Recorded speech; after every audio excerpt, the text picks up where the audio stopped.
Tell me something though. You have all of this stuff. Are you really relaxed here when you're sitting at the end of the day with your kids, or are you kind of no, don't pull that, don't do this? Well, the kids are actually quite trained by now because we have the plants inside as well. Yeah. So they actually obviously the young one is still in training. Yeah. But the 4-year-old, he's very comfortable with he's very not comfortable. He's very gentle with plants now. Yeah. I think he's adapted to looking after the plant at this point. So he's looking after them instead of damaging them. The other one is like he's obviously trying to help. Like in my mind, it's like we're touching them, so he's also wanting to touch them. So yeah.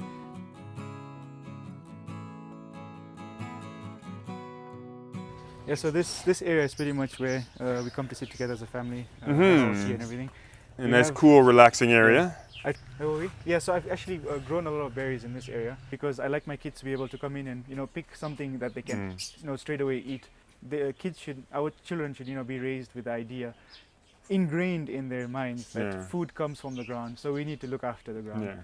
So, but that said, at the same time, then one has to be very cautious in monitoring them because you don't want them just saying, "Oh, this is red," picking and eating just without not knowing exactly what it is. Yeah. So like with the grapes as well, when they're green and when they're purple. I saw some grapes around here that were ripened. I think they're over that side. Oh, is it? Okay. Yeah. So yeah, we have the gooseberries, which I think are over there. They kind of pop up and go. Yeah. Yeah, I think that's that's a grape. No. That is a gooseberry here. It's grown from that right here. The grape is just clambering onto it now, effectively. So we have the gooseberries, then we have the hillberries over there, and then we have the mulberries over here. Mulberry. So for this is for he goes up. Yes, he's also to give some shade and everything like that in it. And then you've also got passion fruit. Yeah. I need a hoya wall. I need one place where all the hoyas are kind of just in one place.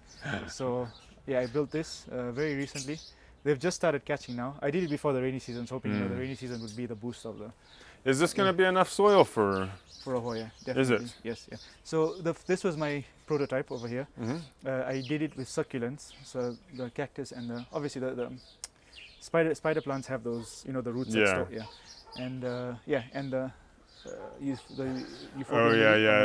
Huernia. Yeah. Sorry. Yeah. So that because they're very similar in terms of their watering. The only difference between this and this is the soil. Oh, so okay. That obviously would have more denser, that would have more looser. Yeah. Although I have in certain areas where there's like the pothos over there, that has black soil on that area. Okay. But other than that, it's mostly pine bark, charcoal, and compost.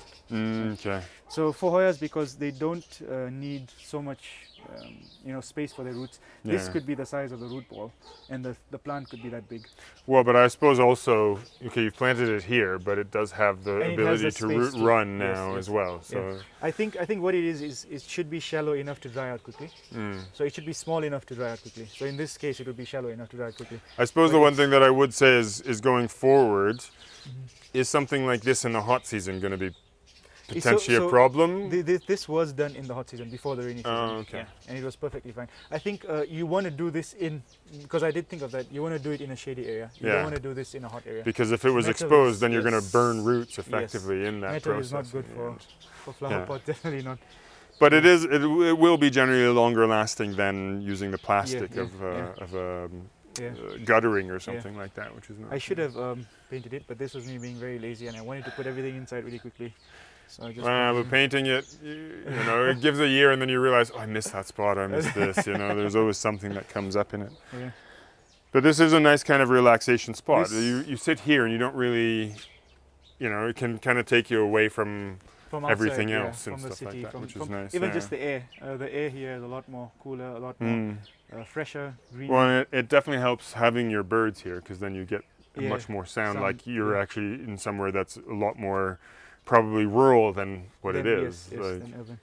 Because I imagine this area is developing quickly. Yeah. All of Lusok is developing actually, quickly, I should say. When we moved here, I had one of the first things I noticed was a lack of birds in the yard, and I feared that with the construction of the road and everything, we'd obviously be having less birds.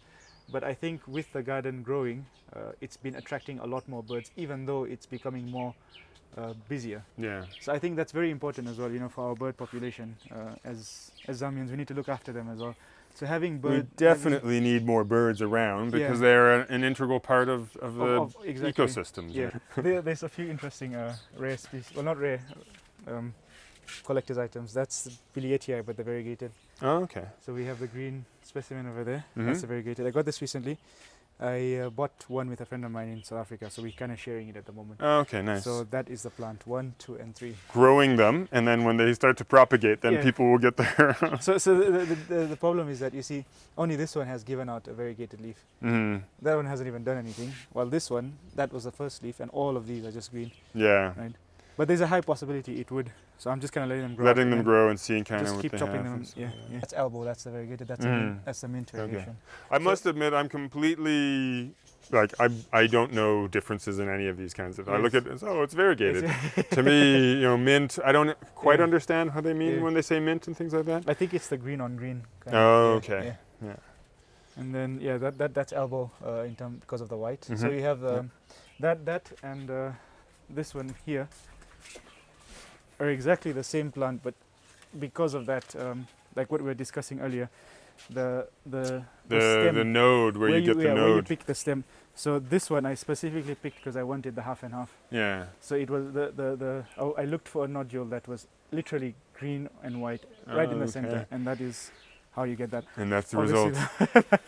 Yeah. So you can see because there's full white and not white and green, it easily easily burns. It easily just dissolves. Yeah. And like you had mentioned there, you like the one that is green and white, you know, the patches. Those are the kind of best variegations. Yeah. Because those they'll be much more stable in terms of they having. Wouldn't brown out. Yeah. I like your little variegated banana here. So actually, that's not mine. I'm keeping it for a friend. But she did say once it grows and I have it has a pup, I can keep it. So there's a white one there and the yellow one over there as well. Because of that, you know, the color spectrum that you get between pure white, whitish green, greenish white, and then green, you know, that is so much more of a standout, like a statement compared to the, I think because the yellow is very too close to the green, so the contrast it is, not, it kind of bleeds into each other and stuff like that. I think one thing I like about gardening is that you don't have to really plan it. A lot of people do, obviously, because you know, you have the modern spaces and stuff. But I thought, you know what, we're not planning anything. We're just kind of we're going to grow with the garden, you know. Well, ideally, you can have all the plans in the world, but a garden will develop as it develops. Exactly. You can't necessarily say it's going to get to this, and then I'm going to do this. Blah, blah, blah. It changes, you know. What is this? Is this Monstera as well, Thai constellation. Okay. So this is the Thai constellation there. Basically, because it has so many of the variegation just dotted out. That's also very interesting. A plant, the one on the table. This is the Florida Beauty. Oh, okay. Yeah, that's a variegated. I do have the normal green leaf one of this, which I like actually just more so for. It's the shape. For the shape of the leaf than anything else. Sorry, I pulled out that oxalis. That's fine.